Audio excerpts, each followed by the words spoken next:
ঈদের পরদিনও রাজধানী ছাড়ছে ঘরমুখো মানুষ। বিভিন্ন বাস টার্মিনালে বাড়ছে ভিড়। মহাখালী থেকে এ ব্যাপারে বিস্তারিত জানাতে আমাদের সঙ্গে যুক্ত হচ্ছেন সহকর্মী মানিক শিকদার। মানিক, ঈদের দ্বিতীয় দিনে বাস টার্মিনালে কি অবস্থা লক্ষ্য করছেন আপনি, জানাবেন আমাদেরকে।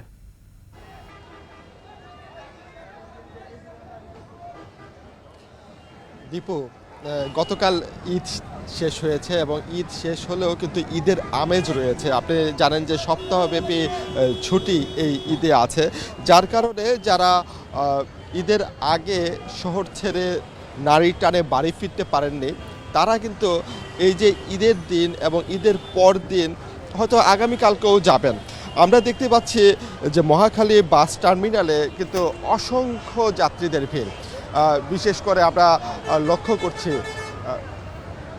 উত্তর পূর্বাঞ্চলীয় যে সমস্ত জেলাগুলো আছে, যেমন কিশোরগঞ্জ, হবিগঞ্জ, সিলেট, ময়মনসিংহ, টাঙ্গাইল সহ এই অঞ্চলের বাসগুলো মূলত আপনার এই মহাখালী বাস টার্মিনাল থেকে ছেড়ে যায় এবং আমরা সকাল থেকেই লক্ষ্য করেছি অসংখ্য বাস কিন্তু ছেড়ে গেছে। বিশেষ করে দেখেছি প্রচুর ভিড়, কিন্তু যাত্রীদের ভিড় লক্ষ্য করেছি এবং লাইনে দাঁড়িয়ে টিকিট কাটতে হয়েছে।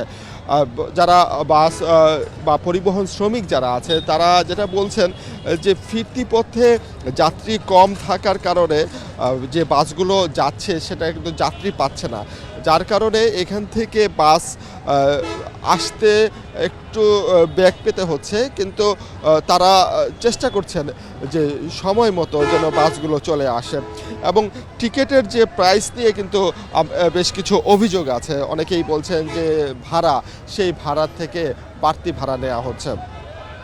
তবে যাত্রীদের সাথে আমরা কথা বলে যেটা বুঝতে পেরেছি, যারা ঢাকায় কর্মজীবী ছিলেন, বিশেষ করে শেষ মুহূর্তেও যারা বিভিন্ন কাজের সাথে যুক্ত ছিলেন এবং সময় মতো টিকিট পাননি, তারাই মূলত আজকে আমরা দেখতে পাচ্ছি যে বাড়িতে যাচ্ছেন পরিবারের সাথে ঈদ উদযাপন করতে এবং তারা যাতে নিরাপদে নির্বিঘ্নে যেতে পারে সেজন্য কিন্তু আইনশৃঙ্খলা বাহিনী থেকে শুরু করে বিভিন্ন ধরনের পদক্ষেপ নেওয়া হয়েছে। তারপরেও কিন্তু সড়ক দুর্ঘটনা কমছে না। আপনি জানেন যে আজকে সকালেও কিন্তু একটা সড়ক দুর্ঘটনায় বেশ কয়েকজনের প্রাণহানির ঘটনা ঘটেছে।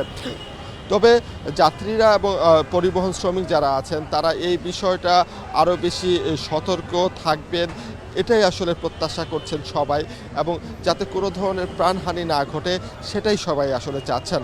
তো দীপু, এই ছিল আমার কাছে এখানে থাকা সর্বশেষ তথ্য। জি, ধন্যবাদ মানিক আপনাকে।